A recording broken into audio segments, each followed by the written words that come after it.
Hello, everyone, and welcome to episode 212 of the High Sensitivity Podcast, and thank you for listening. If it's your first time here, we talk about video game and movie news, as well as we watched or played over the week. My name is Barry, along with my fellow Death Stranding package delivery boys. My name is Craig. Happy Father's Day, because this is the day we're filming, and happy Elden Ring DLC week. Oh, yeah, that is this week. My name is also Craig. UPS and USPS got nothing on Barry and I. We're trekking the states. We're trekking the United States. We're going to get them all connected. Somebody's got to do it. Yep. A strand that connects from one edge of the Atlantic to the Pacific. Ooh. Okay. Just like how the news is far-reaching as our delivery service is. Yes. That's one of my better segues. I'm proud of that one. All right. So this week, it's a little bit of a slow news week. Thank goodness, because Summer Games Fest kind of had most of the news for it, but I have some small ones. All anybody could talk about right now is the rumors of a Nintendo Direct this week at the time of recording / June. They did mention that there probably would not be a announcement of the Switch 2 during this. But I think it gives us a better layout for what's to come this holiday season, and maybe a couple of the games on this unannounced Switch. Depending on the timetable for it. But do you guys have any hopes and dreams for this? Metroid Prime 4. Yeah, we're still waiting on that. What? Every time they do this, they say we're not doing the Switch 2. So when are they going to do it? Because they're running out of time, right? If that plan of releasing this holiday. No, it's 2025. It wouldn't be releasing this holiday. Yeah, the whole statement was it was coming out in early 2025. Okay. But that this Direct wasn't supposed to announce that. So I'm not sure if there's going. You know how Nintendo is. Like, they're probably going to do something in September or October, and then release it in February, 4 months later. Yeah. So it's one of those things where, they tend to just drop things and it releases before you can forget about it. That's true. I mean, Metroid would be good. I'm still waiting for another Mario Odyssey. Thank you. Or Mario Maker 3. I'll also take Mario Galaxy 3. That's just a personal preference. A remaster of 2, because 2 is what we didn't get in that collection. Yeah. I think Mario Odyssey makes the most sense. Yeah, or some sort of Mario in vein of that. I guess would be what they should announce there. I've read way too many theories and way too many fun stuff. A part of me does hope that we get some sort of remastered Zelda stuff. Which one? Has been rumored. I personally would like a remaster of Twilight Princess. Okay. Because it was already on the Wii U, and they've already showed porting stuff to the Wii U to the Switch is very easy to do. So I'd like to see that. Okay. I would love Wind Waker. I missed that one. Yeah, Wind Waker HD, which also came out on Wii U. Yeah. So it's maybe some sort of double pack there, if they wanted to, like they did with the Mario collection. I get my hopes up for these things, and I would really love like a new mainline Fire Emblem game at the start of the Switch 2 cycle. Okay. And like, if I think about it, what better way for Fire Emblem to start on a good foot than like a remaster of Awakening from the 3DS? The thing that revived the series. Yeah. Like if they're going to do that, though, they're going to have to put something else with it, right? Because that's not going to move consoles like a Mario would. No, absolutely not. Absolutely. I believe like a Mario. Yeah, like do both, I think would be great. That would be good. Mm-hmm. But I can dream, and it probably is just a dream. We have news that you'll finally be able to join Discord directly from your PS5. Woo. It is right now. It is the most backwards way possible. Like Xbox has it right. I know someone clipped that. I said Xbox was right. Yes, the cloud started. Yeah, the way Sony does it is just way too convoluted, and it's very, very annoying. I don't even use Discord on my PS5 because of that. Yep. So, whenever we get that app and whenever it's all working fully, I hope to use that more in the future. but It's like it's nice to see that we're finally getting it. over 2 years. It's been at least 2 years since you were able to put your PSN on Discord. It's been, Yeah. Yep. And like here we are. Look at where we are now. Yeah. Metallica is the next Fortnite concert. I did not expect Interesting. that. Yeah. I don't like Metallica. What? Nah. We grew up at the same time. We all like Metallica. Metallica is the reason Napster got shut down. Ooh. They're grumpy old men. Well, now they're grumpy old men. Did you have like some stake? Did you have some in Napster? No, Did but you have I just hold a grudge from that because I remember how good Napster was, and then here comes Metallica.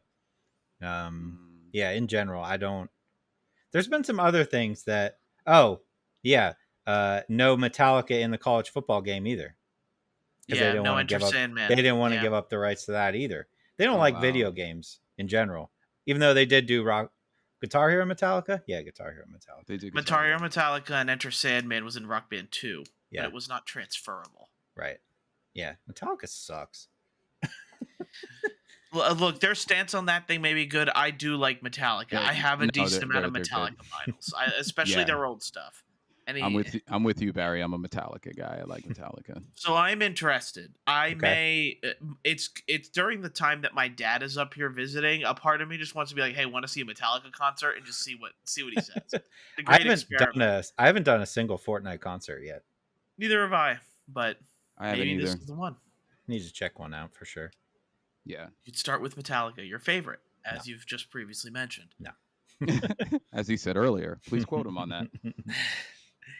Gameplay for Dragon Age Veilguard came out. Yeah. Interesting. It definitely is straying away from what, old Dragon Age was. A lot of reports and a lot of people are kind of saying it's just Knights, Magic, Mass Effect. In a way, it seems like they're trying to go for that sort of formula, which is what worked for them in that long run. I thought it looked like old Dragon Age. I can't tell because I don't really play them that much. Okay. I mean, that's what Dragon Age was. It was you had Mass Effect and you had Dragon Age. They're literally the same game. One is futuristic, one is medieval times.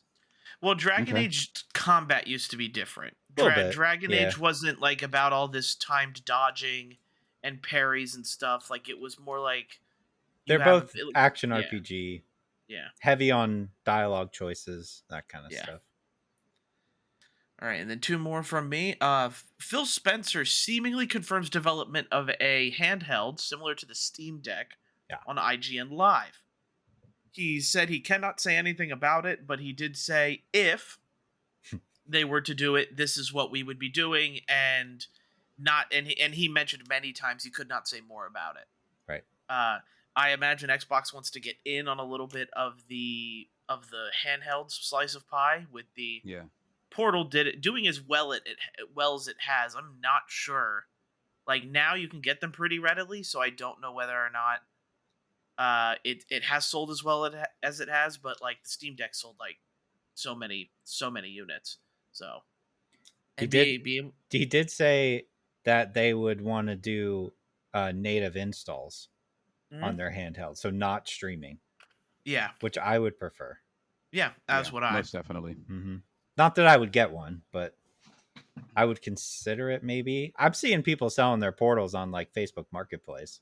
Yeah, well, I think people get it, and then it's just not what they'd hoped for or anything like that. You don't use it as much as you thought you would, maybe.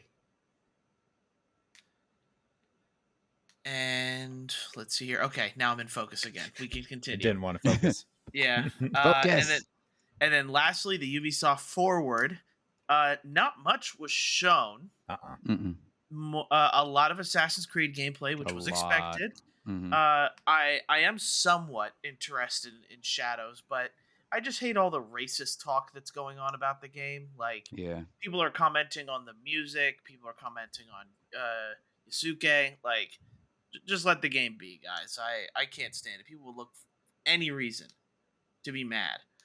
But we did. The new thing that we got out of this was the announcement of a Prince of Persia remaster, The Sands of Time, coming out in 2026. Mm-hmm. Way far off.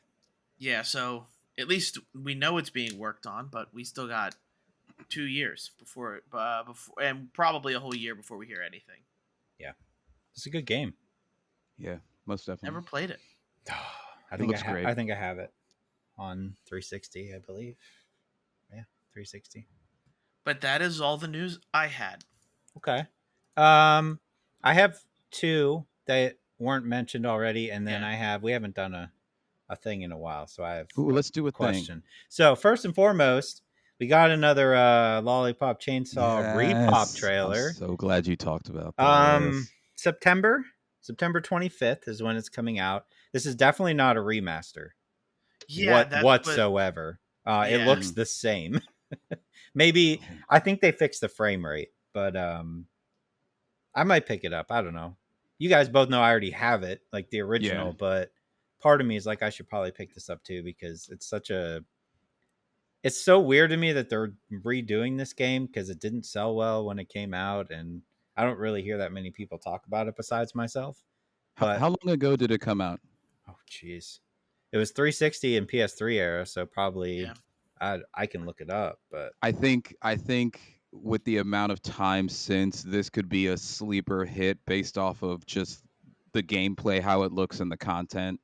Like my wife wants to get it. 2012. So here's my thing about it though, was like I remember when the game came out, they marketed it with we all know Jessica Negri, Mm-hmm. the cosplayer. They did a lot of stuff with her to market the game. I just remember the game was very heavily criticized um, for exploitation of women and that kind of stuff. I enjoy the game. I like the gameplay. It's very funny. There So was it was Stellar Blade before Stellar Blade came out. yeah, I Right. mean, there was an achievement. Literally, there's an achievement or trophy for panning the camera so it was underneath her skirt. So Okay. it had a lot going against it. And I think that did not help, which is why I'm surprised that it's getting re released again. I'm more or less surprised the fact that I would have expected a remaster out Yeah. of this in an attempt to maybe gain a bigger fan base. Right. Mhm. This pretty much looks like one of those, upscaled HD releases with a fixed frame rate, Yep. maybe some fixed mechanics and things like that. But that really is only going to appeal to those who have played the game or know about the game. Like, if somebody new is looking at that game and comes across that trailer, I have a feeling they're like, "What is this?" Yeah. Like, I don't see how Yeah. it drums up any excitement or brings in new fans, which is if you're trying to revive that game series. Mhm. It would be difficult to do the way they're doing it. Yeah. I think it kind of reminds me of when they remastered the first Alan Wake as Yeah. a way to judge interest. And then they made Alan Wake 2. So I kind of get the same vibe that they're kind of let's not put a whole lot of effort into this, but enough to resell it. And let's see if people still like this game. And if they do, then we'll go make a second one. Like that's kind of the vibe I get anyway. Yeah, I honestly think it's going to drum up enough attention. If that's their business model for that, Mhm. I think it will. I don't know. Maybe it's just me. I think it's had enough time away from the public eye and had its cult following continue where I don't know. I think it's going to drum up some attention, but maybe that's just me. Does that make the value of my 360 copy go up or down? Down. It probably does. Mm. And then the other thing I had, and then I will also loop back around for the question, is there was some screenshots that came out for Spider-Man 3, the game. Very, very early, like textures are very blocky, but I did see a female Spider-Man swinging around. So that makes me happy that they're sticking to that. I just enjoyed that they had to be like, this is like pre alpha. Stop trying to judge it on like, oh man, those trees look bad. The grass looks bad. Yeah, because it's early development. But I'm excited. That means it's getting worked on. Yeah, no, that's good. That's good. And yeah, it's got to be in pre-alpha, alpha stage. Yeah. At this point. True. Wouldn't it be crazy if they just went, yeah, it's releasing next year? Like, that would be wild. That'd be pretty nuts. I'll kick it over to you, Craig. All right, I only have one that wasn't already spoken about. Craig, I had that Lollipop Chainsaw in my back pocket in case. Why would I not think that you would It's true. you would say that? So, uh, Miyazaki, the famed mind behind Bloodborne, was asked yet again if a PC port of Bloodborne is out of the question, or is possible in the future, and he responded with "It's not out of the question," which is bringing a little bit of hype back into if Bloodborne will have a PC port. He has a long quote, so I'm not going to read it, but he essentially was like, well, I know there's these guys behind me, talking about the people on the stage with him want one. And I think he's seeing certain success happen with specific PC ports that drum up the interest again on certain games that I don't know. It's nice to see him change his tune. I know everybody that even had an ounce of fun with Bloodborne loves to hear anything Bloodborne related. And as a resident, Bloodborne is one of my favorite games of all time. Person on this podcast, I just had to announce that. But yeah, we'll see if anything comes of that. But I don't know. It's more promising because usually it gets shot down a lot very quickly. That Bloodborne is not going here. It's not getting a remaster. It's not getting whatever. So Yeah. it's a little exciting. I just want that remake of it so I can actually play it, because I've tried numerous times and like the frame rate is just That's atrocious. usually- Yeah. So I have never been able to really fully get into it past like the first boss.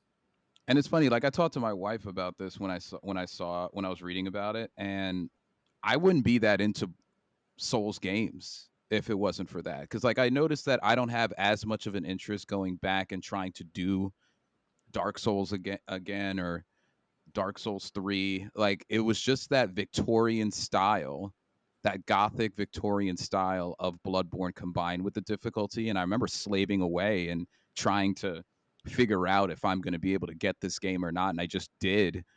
It was like a unique time in my gaming, career, if I can call it that, my own gaming career with myself, so I know other people share that type of love for not just that game, but other games. Like Bloodborne just happens to be mine. So that's just, it's great to see that it's not out of the question, Yeah. Bring me Yeah, a back to you, Craig. remaster. Right. Okay. So here's what I came up with since we're doing this on Father's Day. I have 12 video game fathers, and I know we've done this before, but I want you guys to rank them without knowing what's coming next. Oh God.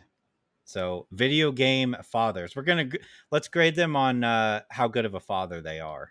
Okay, I was about to ask, like, is it Oh. just like namesake father, or how good of a father? No, how they are? good of a father they are. Okay. All right. All right. Oh God. So you got 12 spots to choose from. Number 1, Barrett Wallace, Final Fantasy VII. Fresh in your minds. Fresh in the minds. Yeah, I guess that makes And our sense. hearts. How good of a father is he?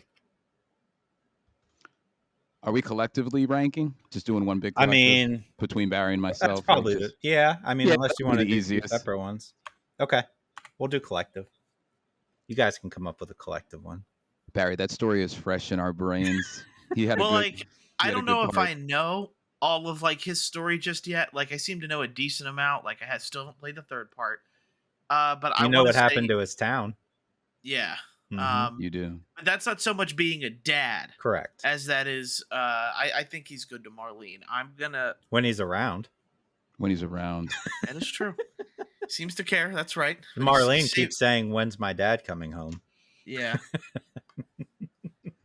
I was gonna put him in like the top 4, but now you mentioned these I don't things, think and he's I'm top like, 4. He's yeah, not. No. I was thinking more like an 8 myself. I'm putting him at 10. I'll So stick with 10 with you. so I'll put him at 9 then. We'll go in 9. between. Okay, yeah, we could do. Yeah, let's do a happy medium. Okay. 9. All right. Barrett goes at number 9. All right. Next one. I got Bayek from Assassin's Creed Origin. Oh. Barry knows that story well, Ooh. don't you? Or do you remember it? I think he's going through the library right now. Yeah, I'm trying to my Rolodex of Assassin's Creed. You played that whole game. No, it was Odyssey. Oh, Odyssey. Bayek. Mm-hmm. I know who Bayek is. Like, I Yep. definitely know that, Yep. but I thought his family got killed. They did. Where was he? Was he with like Barrett?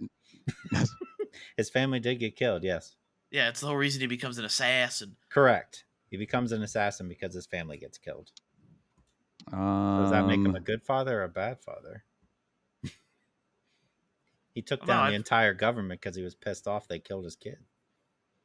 I feel like every dad on this list is somewhat toppling some major giant of a corporation or something because of their kid. It's true. I don't know. I'm also leaning toward the lower end of the list, so I'm gonna probably put 9. We have Barrett's at 9 already. Oh, okay. You want to go one above or one below Bear? One below. I'm going all right, 10. So 10. All right, so Bayek goes to 10. Okay. Next one. Bowser. Kid, he's there a lot. Okay, we're starting to get to be a better dad here. He's there a lot for his kids. Mm-hmm. He has a lot of them. He has a lot of them. He gets pretty angry when you beat any of them. But he sends them out to go do his bidding. He also gets angry at them. He also gets angry at them. Mm-hmm. He's verbally abusive to them. Yeah, kids need to be berated once in a while.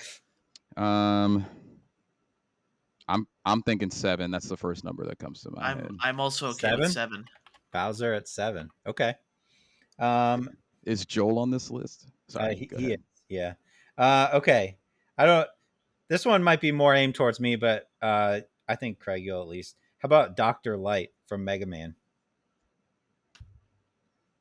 Wow.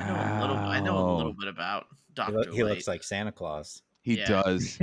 Everything that I remember about Dr. Light. I mean, he's technically a father because he built Mega Man. Yeah. And I don't have any negative. I also didn't play every Mega Man, but I don't have any negative cutscenes in my head of Dr. Light. He's kind of just a very. He keeps giving him upgrades. He keeps giving him upgrades. I think he should be high, like maybe like a 4 or a 3. Go ahead. I'm going. I would say 5. 5. Leaving your top 4 open, huh? I'm scared about if we just do it's a 1 slot and then it's just somebody. What if you get near the end and they're all bad? So be it, I guess. All right, next one. Nature of the list. Next one, Joel Miller, Last of Us. Okay, so this one's kind of tough. Is it?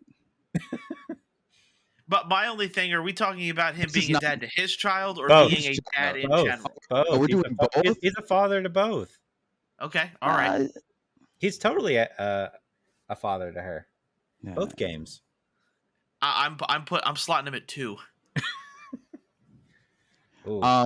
All that's going through my mind right now is just the entire hospital science scene. He also lied to her about it though. He also did, but that's what knocks him down a little bit. Knocks him down from that one spot.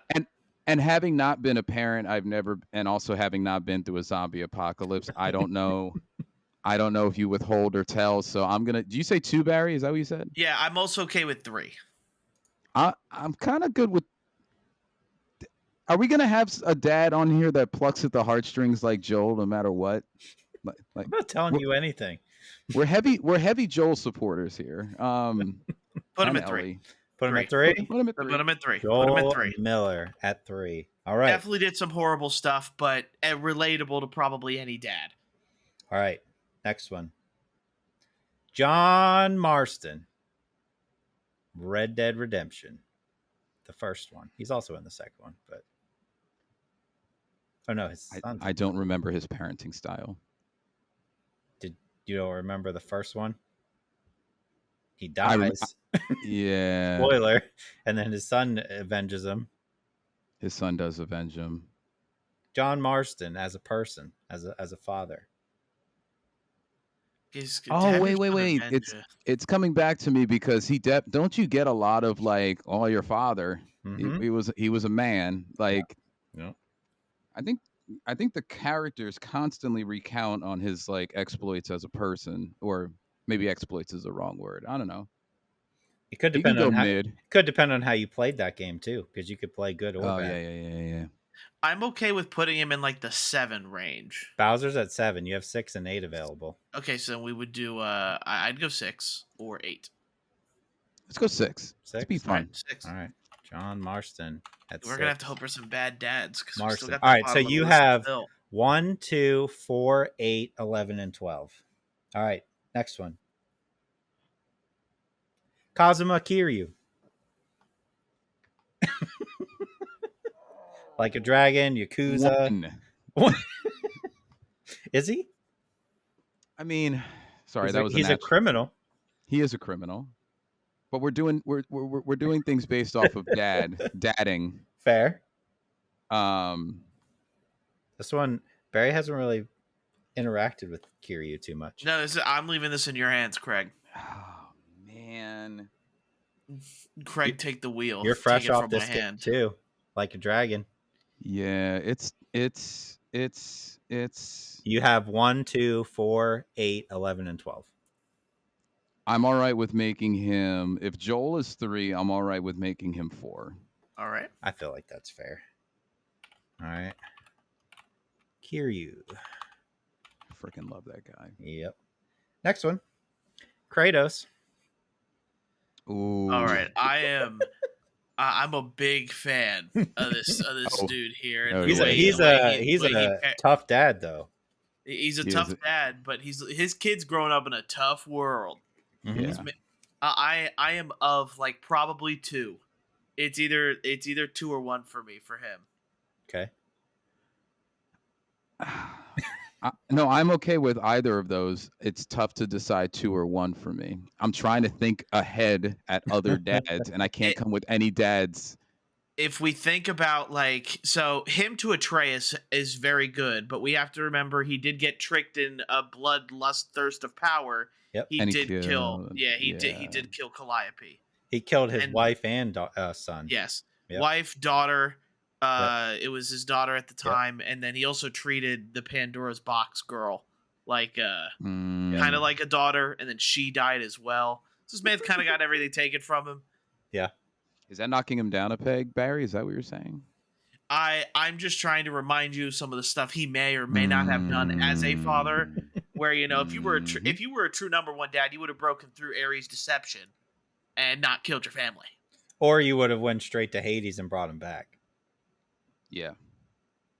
He was too concerned about avenging them and killing all the gods.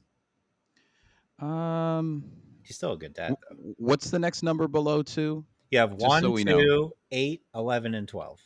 Barry, we don't have any wiggle room. I don't know if he's 8. No, I think he's 2. I think he's a strong 2, just in case we get the perfect dad here. We can keep him. Okay. Keep something we get dad from the game Dad. Okay. Yeah. Where you play as a dad. Now this next one, I'll tell you the name, and if you don't remember by the name, I'll tell you what he's from. Lee Everett. Do you remember who that sounds is? very familiar. He is from Telltale's The Walking Dead. That's it. Oh, yeah. Oh man. If you remember him. He's the father to Duck, right? Well, Clementine. No, Clementine. He's sorry. the Clement. Okay. That's right. I'm thinking of the other dad that is the father to Duck. Yeah. But no, it's Barry, I might have to defer to you. Like Leanne and I played this. I don't know. It's old. We played this like maybe in less than a year, but we only got like a playthrough, so like 2 hours or 3. So I like Lee based off those 3 hours. He has that iconic scene where he's sitting in the bathroom after he got bit. Do you remember that? And Clementine has to shoot him. Mm-hmm. Yep. Yeah, it's one of those things where we don't have a lot of wiggle room, as you mentioned before. Right. So I think it's either 1 or 8 here. Yeah. And I don't think he's the worst, which we have worst. There are many more worst examples of dads than good. Okay. So I'm going to put him in the lower end of the pack at 8. 8? Okay. So that leaves you with 1, 11, and 12. Wow. So you better hope you get 2 bad ones. All right. Next one. Norman Osborn. Spider-Man. Yeah. Yeah, this is pretty much. This is 11 or 12. Is he? I don't know.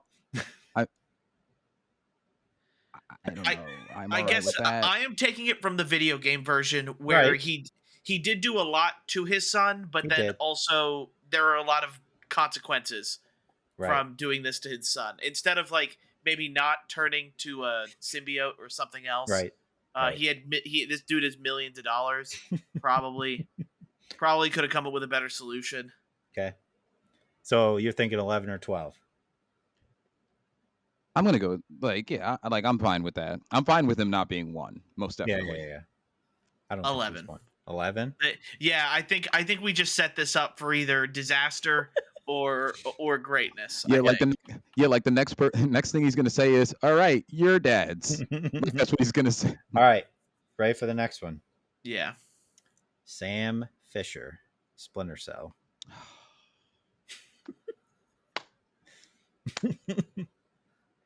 I only know him from Conviction. I don't know much else about him. He has a daughter. Okay. So what you have to decide is, do you think that whoever I'm going to say last is a 1 or a 12?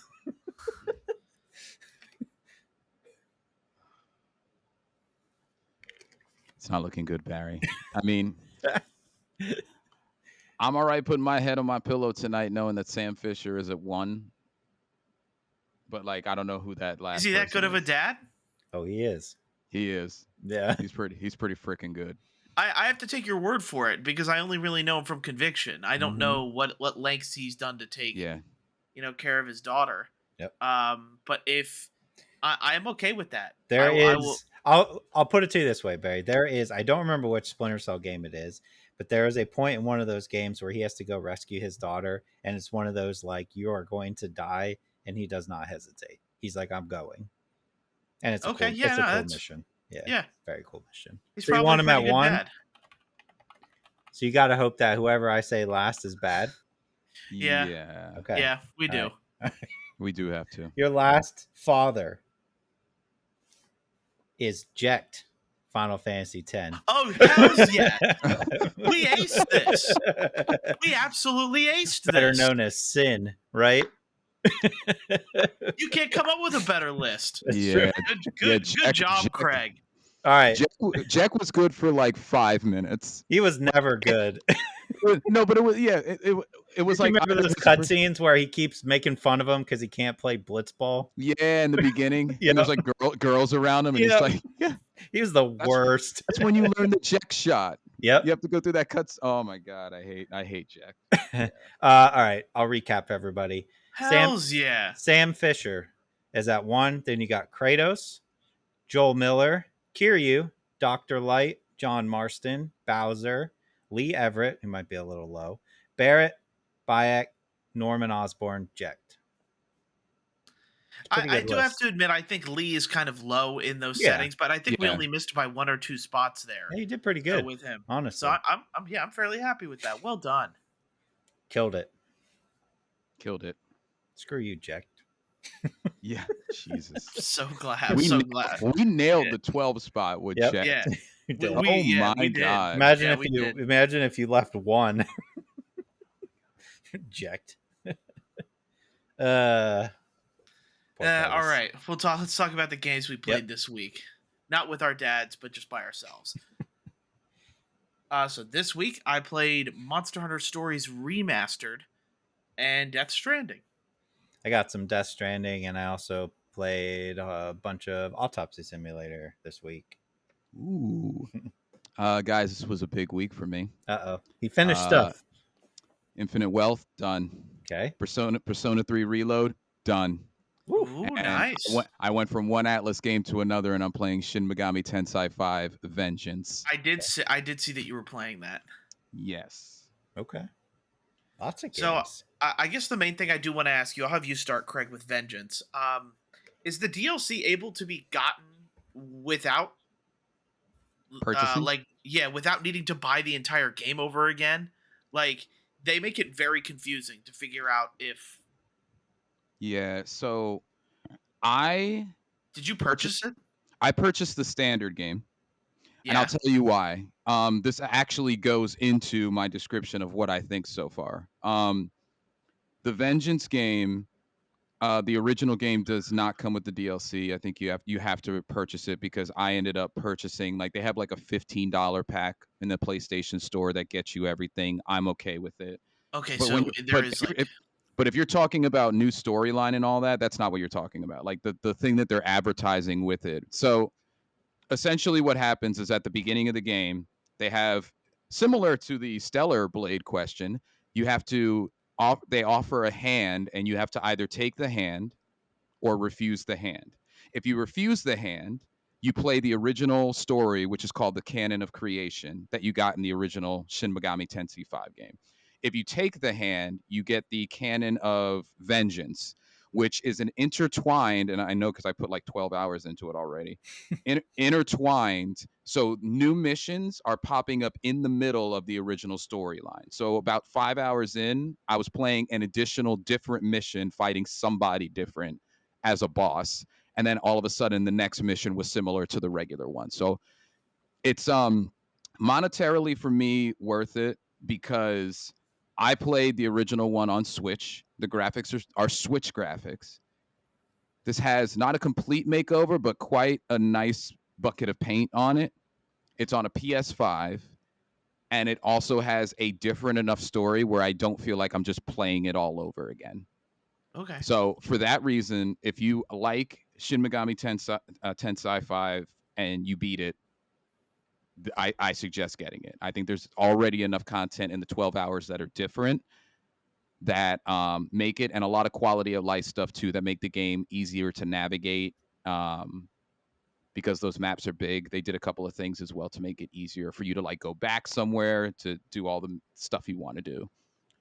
It looks great. They have 40 new demons. 40? I think it's 40 new demons that some of them you couldn't believe weren't in the original game, especially if you're an Atlas person because they reuse the same general lore. Sorry, I almost said folklore, mythology. That's not wrong. Yeah, mythology, folklore, all that. So I think it's worth a purchase. It looks great. It looks great on my portal. It looks great on my television. I recommend it. I've been playing it nonstop. So Yeah, I'll have to look into it. I guess thinking back to it, I guess they like Persona 5 Royal was its own release. Like there was no DLC available for it, so they're kind of giving it that treatment, I suppose. yeah. And it's cool. They're giving you the option to play. If you're the person who hasn't played it, you can do the Canon of Creation, play that through, and then you could do Canon of Vengeance. So I think that's cool. Yeah. Now what about P3R? Dang, man. I forgot. So I've been spoiled by Persona 5. Persona 3 is dark. Yeah, it is. And they keep progressively making it more and more dark. And then when you get towards the end, it's got a good ending.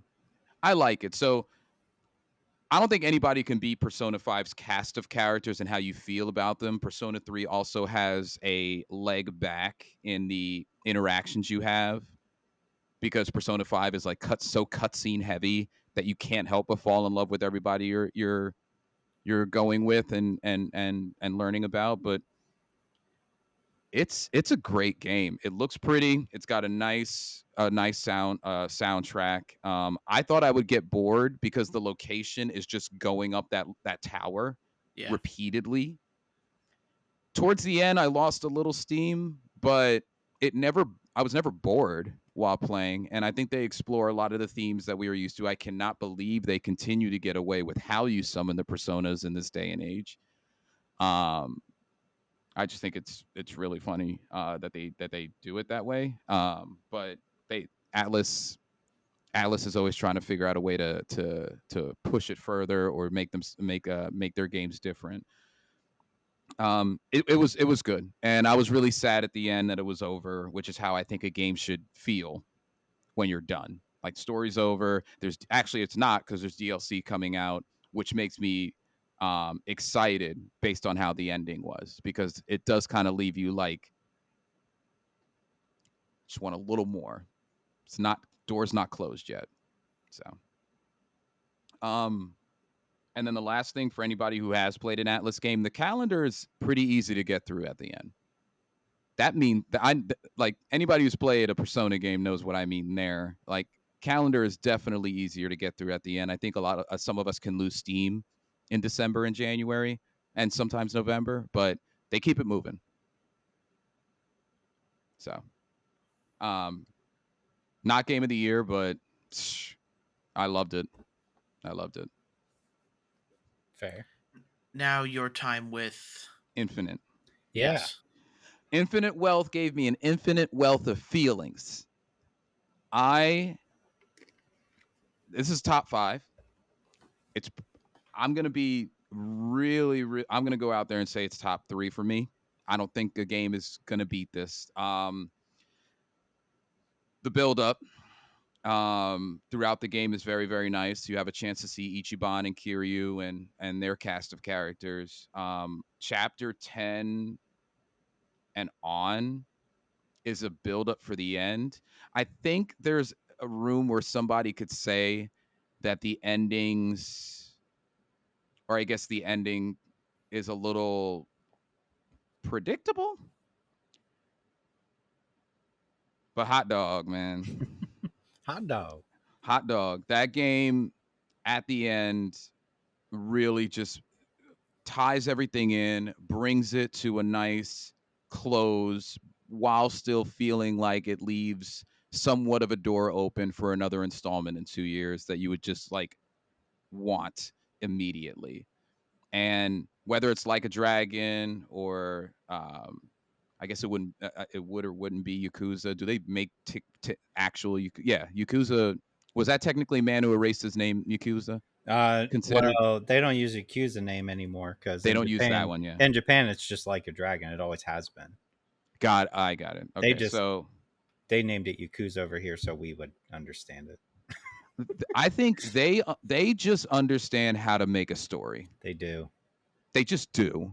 Mm-hmm. Whether it's Lost Judgment, whether it's Like a Dragon, whether it's Yakuza, they just know how to make a wonderful story with characters that have classic archetypes, but still find a way to weasel their way into you caring about them a lot. And Ichiban and Kiryu are the perfect contrast to each other. Kiryu's at a specific part in his life where he did some terrible things, and now he's relying on teamwork, and Ichiban just cares about every person he meets, regardless of what they do to him or not. It's great boss battles. The only complaint that I have is I think that you find a job or a class that you like, it's very hard to leave that class, and that can make the game monotonous. That's fair. That's really all. They had that linebacker and cheerleader or whatever. They had 2 classes that like came with the pre-order. They were like, all right, but I don't know. I found one for each person, and then I just stuck with that for 60 hours. That was my problem. Because then when you get in the battles, you just like auto brain it. But yeah, one of my maybe game of the years. Definitely, regardless of what comes out, I'm heavily confident in that. It's a good pick. Yeah. All right. So, do you want to go into your stuff, or do you want to talk about Death Stranding? I mean, yeah, I can do Autopsy Simulator real quick. Get that out there. Okay. So not that long of a game, really. I would say that I thought it would be scarier. It's a whole lot of like the idea is interesting, right? Like performing autopsies, figuring out how they died. It's very gruesome. You're like cutting apart bodies and stuff, but there's so much talking. And the person who's doing the voice acting has to carry 99% of this game because it's like monologuing to himself. And the story is interesting enough. I just don't think he was that good enough of a voice actor to carry it. I was getting to the point where I was like skipping through all the dialogue. So I'm like, I don't care. To try to get to like what the jump scares were, but there really wasn't that many. And I know they're adding just an autopsy mode sometime soon. So like gets rid of all the scary parts and it's just, hey, I just want to go in and do autopsies. That's coming, which is if you're a sicko, sure. I mean, go for it. It's not a terrible game, and I think it's like what $25 or something. So it's not like it's super expensive. I like the idea. I just think it could have been executed probably a little bit better. It gets a little monotonous at times, where it's like, all right, I have to do this again. I got to go in the lab. I got to do this with the syringe. Then I got to get the printout. It's a lot of like the same stuff over and over. But I didn't hate my time with it. I just thought I wanted a little bit more out of it, if I'm being honest. Okay, that's fair. Death Stranding. Death Stranding time. Okay. Let's go. Let me What is put it on like my to play- backpack. Yeah, I was about to say, what is it like to play Death Stranding in the year 2024? It still strands. It's still the Strand game, that is for sure. Mm-hmm. I was talking to Craig about it. Like, I forgot how cutscene heavy it is at the beginning. Yeah. I was on. hoping to like maybe get through a decent amount of deliveries before I went to bed, like my first day. But my first day in there, it was like, okay, I'm 2 hours in, I have to go to bed, and I'm just getting started into delivery land here. Yep. So it is nice to see that like people are still playing it. Like you can still do the shout thing, and people will still respond back to you. So that was kind of one of the things I did not expect to happen. But I wonder if PlayStation Plus is helping with that. maybe. You know? Yeah. But I am enjoying it so far. I haven't gotten into the combat yet, which I know is much improved over there. But I'm just really trying to enjoy the story, and I don't think I realized, or I took this game for granted, how much of a vibe I guess it is. And I hate to put it that way, but after reading tons of reviews for Death Stranding over this week, I'm starting to actually realize that like we may never see a game like this again. Probably not. Like, Probably not. Minus the second one coming out. yeah, minus the second one coming out, but like how Sony literally just said, Hideo, do whatever you want. That's I what have you a say to feeling. that man. Yeah, just you say have that. to. You Yep. say that to that man. Mm-hmm. It was just one of those things where I was like, wow, this game, like, it really is solely and heavily dependent on the aspect of delivering and holding your left and right trigger for the sake of balancing and that kind of thing Mhm. over it. It is such an interesting game, and like the lore itself is getting there for me. I just need to I need to get further into the game than when I stopped last time, which I'm getting close to. But I'm also doing myself a favor because I used to be like the delivery guy. Like I found a lost package out there, I was bringing it back Yeah. to Yeah. them. You have I'm to let trying some not go. to do that. Yeah, I'm trying not do. to do that this time around. Yep. Uh, Same. I have to look to see what the benefits are for like 5-starring certain places. Like I don't think there's that much of Your a benefit rank goes to it. up, but I think that's Yeah. it. But doesn't your rank reset once you enter a new area? I think so. Yeah. So it's one of those things where it's like I might do all of that work, and then the moment I get to a new area, it's like, I bet you the honest answer is probably a trophy. You know? which I don't care for. Right. And I don't care about the trophies on this. I'm just trying to actually get through the game. Yeah. I'm the same way as you. Like, I'm not like overly, I'm using it as like a relaxing game. Yeah. Like, I'm not playing it like every single night. Like, oh, I got to get off work. I'm going to go play Death Stranding. I'm using it as like, I could play Death Stranding for an hour or two tonight and just kind of chill out and bring some packages from point A to point B. I I get a lot of enjoyment out of pulling up the map and being like, which way do I want to go? Yeah. You know what I mean? Like, it's very chill. I'm like, I'm going to go the hard way this time and see how that goes. But I am waiting to get more of this stuff because what stopped me before with the original game was like, oh my God, I'm tired of walking everywhere. When am I going to get a bike or something? Like, I'm still waiting for that stuff because I'm not very far in yet. Yeah. No, I remember like toward me maxing out that first area, like I know I got a bike. Yeah. And that made like everything so much easier. Mhm. But I want to keep playing. I want to see what's going on with it. Just because like I am mildly interested in whatever he has planned for the second one here. Cuz it can't just be the same thing, you'd think. But Knowing him, it's probably completely different. yeah, like who really knows at this point with what's there. But it is funny seeing like when he's in the shower, it still shows like ads Yep. for some sort of show he's in, and now they've replaced Monster energy drink with some sort of other energy drink as well. Oh, I forgot about the Monster energy drink. Yeah, I think Yeah, it's about just that. generic in-game Yeah, it is. Yep. energy drinks now. I remember the Monster from original. I'm kind of hoping he does I mean, back in our time, Metal Gear Solid came out, right? And if you remember the trailer for Metal Gear Solid 2, and it was like Snake, and then when the game came out, you just didn't play as Snake. Yeah, it was I'm kind of perfect. hoping he does the same thing. People Like, were just outraged. veer like so far off and be like, Yeah, you're going into this, be like, all right, Death Stranding 2, and it's just something completely different. yeah, That would be cool. that would Something be. I think this game would benefit from like heavily, and I forget what game did it in the 360 era, but like give me a way to link my Spotify, man. Yeah. Give me a way to like link my Mm, Apple You Music or could something. just run Spotify in the background. Yeah, I and think you that's what can. yeah, and I might just to Yeah. see what we can do. Just because like a lot of the times these deliveries, the music in the game is okay, but like it might make it a little bit more fun.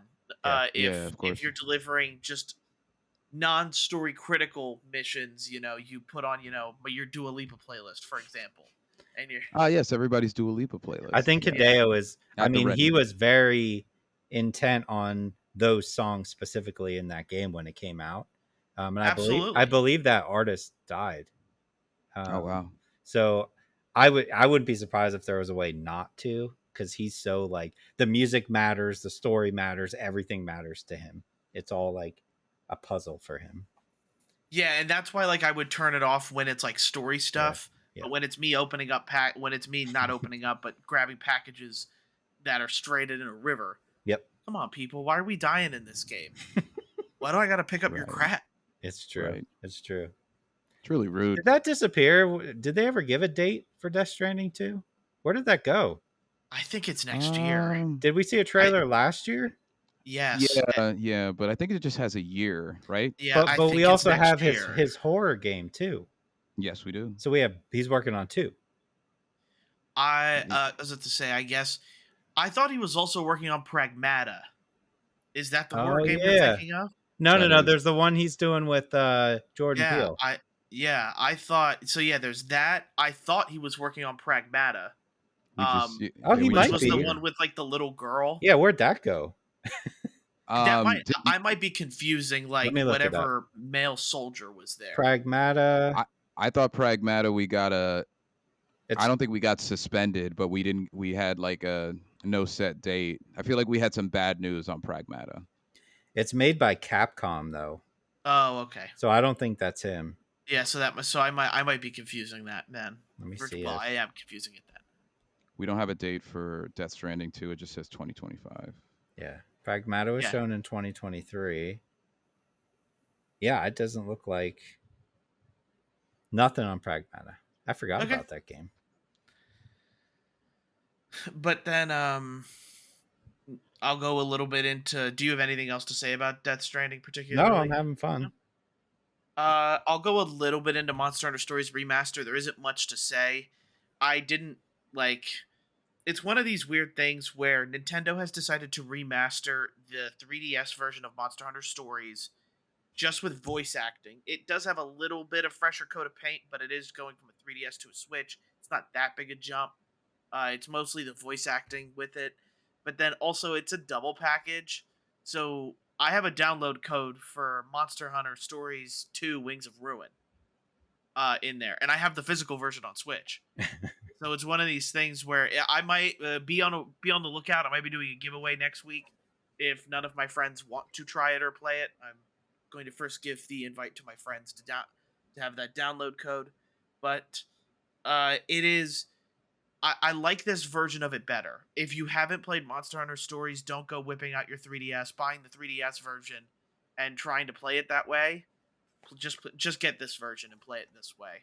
I am a big proponent of voice acting. Does make the game a lot more like you're. And I'm trying to think of the words Invested. for it. Yeah, I guess it's invested in these characters because a lot of the times, even when you're reading text, you're making the voices up in your head. Mm-hmm. So it's one of those things where I just enjoy the new voiceover. I do enjoy the little fresher coat of paint. But just in general, this is a good RPG series for Monster Hunter because I feel like a lot of people are turned off by the gameplay of Monster Hunter Wild and Monster Hunter Rise, for example, because it isn't it does take some getting used to. Me personally, I think it does. But this one is turn-based combat. It's a lot more digestible, and you get to learn like the lore within that world. Where, for the most part, in Monster Hunter, it's go out and kill that big monster, go out and do a bunch of tracking quests and kill that big monster. There isn't a lot of world or character building with it, so I'm a bit more invested in this. I wish I liked Monster Hunter. You should. Actually, I don't know. I tried. It takes a lot of hours to like Mhm. Monster Hunter games. That is true, a lot of hours, but Enjoyable. do have you might like Monster Hunter stories. It's not like that. Okay. Let's get into what we watched this week then. Sure. For me this week, I watched Furiosa. We have to talk about the Acolyte episode 3. Have you guys watched that? Nope. We're not talking about it this week then. It's getting Leave that review alone. bombed. I know that. And Pokemon Horizon Seasons 2. I finished up that this week. Okay. I watched The Long Game and I watched I Saw the TV Glow. I like that last title for some reason. That's interesting. I watched a movie called Night Shift. That's an old movie, right? No, there's one that came out. It came out during a festival last year, but it got released in the U.S. this year, so Gotcha. in like March. I'll go first this time around. Just because I'll try to get it, Pokemon out of the way here. Pokemon Horizon, I've talked about season 1. This is now like the second core released on Netflix.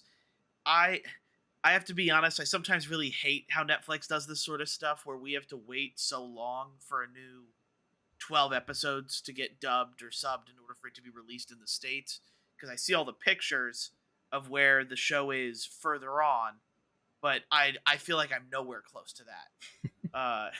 Season 2 seems to definitely be a not as focused as season 1, which I wasn't the biggest fan of. But I like the characters. Like I didn't expect to still like Pokemon, and I have to remember I am watching a children's show a lot of the time.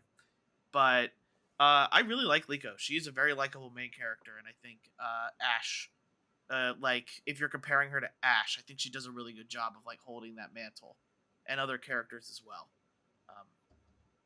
If you're a Pokemon fan, you're probably already watching it. I can't really convince people to watch this, especially because I'm almost a 30-year-old man still watching Pokemon. So Proudly. Yep. I don't know about proudly sometimes, but Furiosa. Let me talk about Furiosa. This movie's garnered a lot of different opinions and did not perform as it would have liked when it first came out. I recently watched the Mad Max Fury Road. Yep. As you guys know, I think I watched it about 2 or 3 weeks ago. Mm-hmm. And I had high expectations coming into Furiosa, with the expectation of it not meeting Fury Road. Right. I was wrong, absolutely wrong. This movie is all types of fun. I really the trail they did a really good job with the trailers, is what I'll say. The trailers don't really even go over more than half of the like. It's hard to explain how they did the trailers this time around, but the movie does not start in the way you would expect, and for where it starts to when it finally gets to all of like the trailers that we've seen, that's like way past the halfway point of the movie, which was surprising to me. I didn't expect that. But just to learn more about this world in the prequel, like Anna Taylor-Joy, like I think she does a fantastic job as Furiosa. I think she's great, and I think Chris Hemsworth was awesome as Dementis.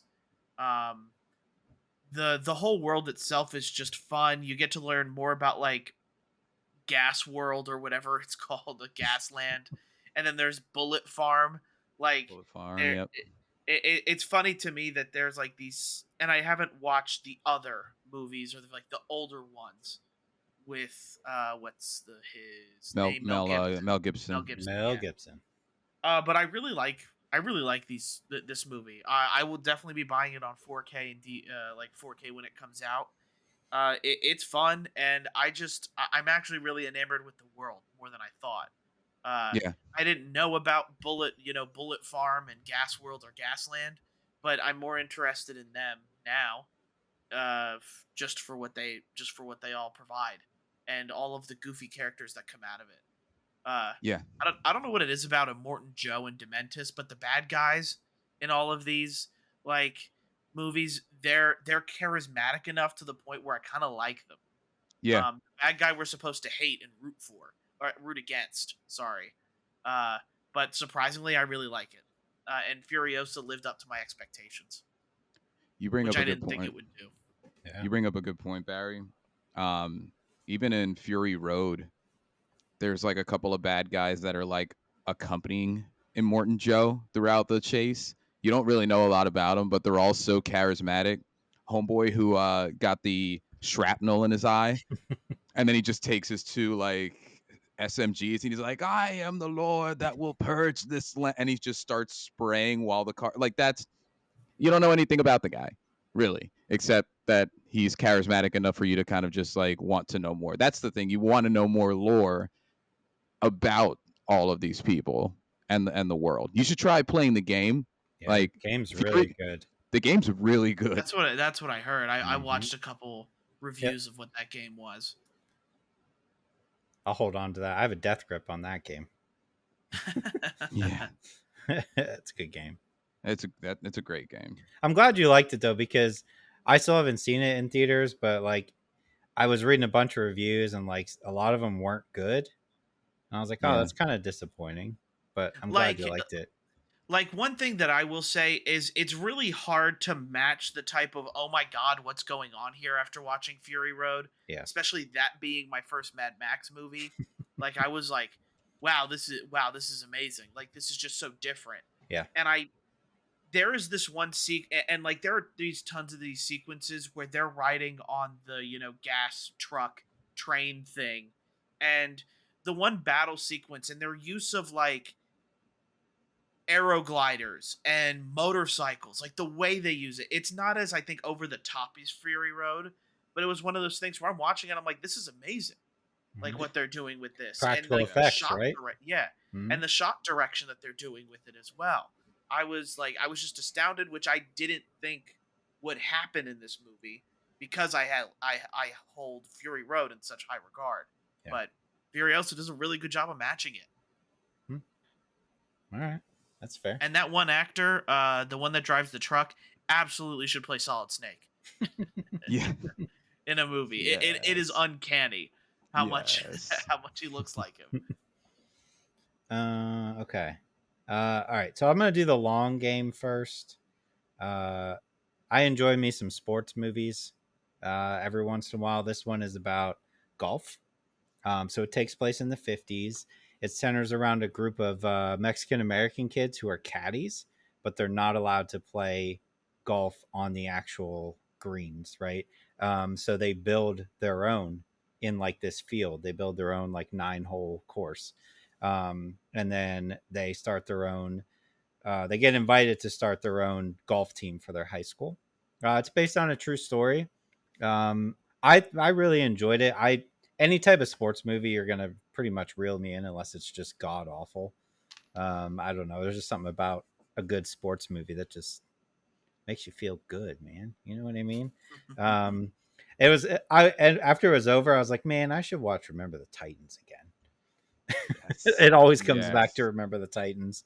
That's like Always the comes pinnacle. And Mighty Ducks. Those are like my. Ooh, yeah. I love Mighty Ducks. But yeah, I would say for sure check that one out.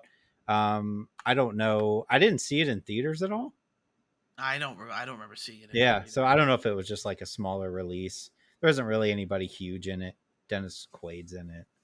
But yeah, it was pretty good. I saw the TV Glow. I don't know how to explain this one. That title is it makes it title. difficult Let me. to say. Okay, so Donnie Darko, the movie Donnie Darko, one of my favorite movies ever made. I absolutely love Donnie Darko, but it's a movie that the first time you watch it, it ends and you go, "What the hell did I just watch?" Yep. Right, and then you watch it a bunch of times, and you start to like see different things. And what I liked about Donnie Darko is you kind of like figure it out on your own what they're trying to tell you, and come to a bunch. Everybody has a different idea of what Donnie Darko means, but I saw the TV Glow. It's kind of along the same lines. If you think of like a science fiction type movie, Justice Smith is the main character. It basically centers around when he was a kid in ninth grade. There was this show on TV that he was not allowed to watch because it was past his bedtime. He meets a girl who's 2 years older than him. He sneaks over to her house to watch it at 10:30, and he becomes obsessed with this TV show. She's also obsessed with this TV show, and then eventually, I'm trying not to like give a lot away, but like she disappears, and she was recording all the episodes and sending them to him so he could watch them since he wasn't allowed to stay up. And he just becomes like increasingly more obsessed with this TV show.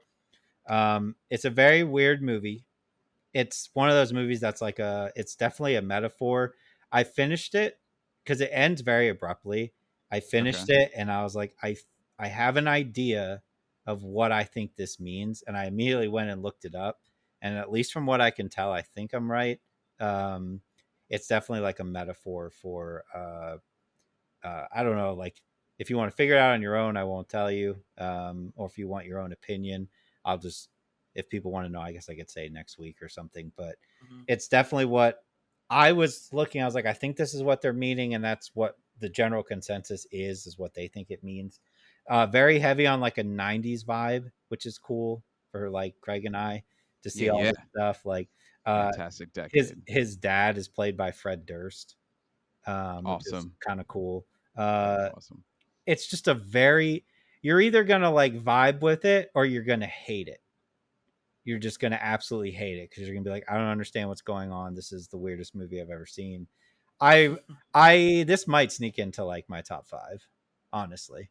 It's just so out there and different.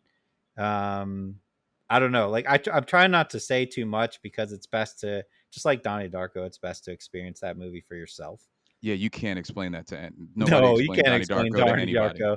Um, the thing is, though, is like this movie is listed as a horror. It's not a horror movie at all. It's science fiction. There's no jump scares. It's just like very, very old school science fiction movie. So, Okay. um, I enjoyed it. Check it out if you like. Watch the trailer and see if it interests you. But don't blame me if you watch it and then you're like, that was the dumbest movie I've ever seen. I'm sorry if you feel that way, but it might end up in my top 5 or top 10 this year. Okay. All right. So I watched Night Shift. This one kind of flew under the radar for me, but I like remembered it existed, and I know my wife was interested in it too. So it's a horror film. Like I said, it was released at a festival or shown at a festival last March. Sorry, March 2023, and then it came out like actual, in the United States, actually in the United States, this past March. Stars Phoebe Tonkin, my boy Lamorne Morris, New who is from Girl. New Girl, yes, and Madison Who. Uh, it's essentially about a woman who gets a job at a remote hotel, or sorry, a remote motel run by Lamorne. She has her first night shift. He kind of does what people do in night shifts in every scary movie, which is just say like, all right, here's a bathroom. You got to sweep here. All right, there you go. I'll see you later. And it's implied that when she's going up there that she is kind of like troubled by something in her past, and that's essentially where the movie kind of takes a direction. So she has like something that happened with someone back in the day, and like because like she always seems to look like she thinks she's being followed. But it's a remote motel with not a lot of business. There's like one person staying in there when she gets up there. She has 12 rooms to look over, and just gets weirder as the night progresses. There's a little bit of am I being followed horror. There's a little bit of was that just a ghost horror? Like there's rumors that the motel itself is haunted, and that's why it gets some of the clientele that it gets. And then you just have classic motel at night horror where you don't know who's trying to get a room at 1 a.m. Sometimes, occasionally, it's a weirdo kind of horror. So, surprisingly, it's a pretty fantastic movie. It had just the right amount of juice in terms of length. It's like an hour and 20. When that last 20 minutes, you're like, oh my Lanta. Um, and a little bit of comedy in there too. Lamorne, he's like if his character in New Girl ran a motel. He has the same awkwardness, especially around ladies, that you see, and it's a pretty good film. I think this might sneak into like an earlier one that my wife and I watched in the month of October. Okay. It's not going to beat like the classics, but we were surprised, especially after watching Night Swim, which is what I mistakenly told her that was what we were watching because the names are so similar. I was like, oh, not Night Swim, Night Shift. Craig, I recommend to watch to you. Anybody who likes a nice horror flick, especially one that ends on time and Okay. doesn't spend 2 hours setting up characters for us, like this year has given us a lot of. I recommend it. Yeah, I'll have to check it out. Yeah, All right. it's $3 on Prime if you want to rent it. Okay, cool. We'll have to wait on The Acolyte. I want you guys to kind of form your own opinion just to see what you guys do with Star Wars stuff. Are you guys still like into Star Wars or no? Yeah, I kept saying like this TV show is just getting absolutely shredded. So there's so many like other shows that started right now that I was just Yeah, we kind got of House of pushing. Dragons tonight. Yep, and there's like The Boys is back. Boys is Uh, back. Mayor Boys of are back East- in town. Mayor of Easttown came out, so I just kind of pushed it to the side for now. Yeah, the bear is coming up here Yeah, soon the as bear. The well. bear is Mm-hmm. It's not like the summer of movies like we thought it would be. It's more like the summer of TV shows. For sure. correct. Yep. Yeah. But with that being said, I hope you're enjoying a summer of us podcasting. I appreciate everyone for their support. I hope everyone has a happy Father's Day. If you are one or just a guy in general, happy Father's Day. If you are listening, please make sure to leave us a like, leave us a review on your podcast listening platform of choice. Share it if you feel so inclined. On YouTube, please make sure to like and subscribe and comment about the games, whether or not you want to know Craig's opinion on the TV. I saw the TV glow. Was that it? Yep, you got Yeah. it. Oh, wow. I actually got it. I didn't expect that. Go me. So I Yeah. appreciate everyone's support again, and we'll see you guys next time. Have a good week. Bye. See ya. Bye, guys. See ya.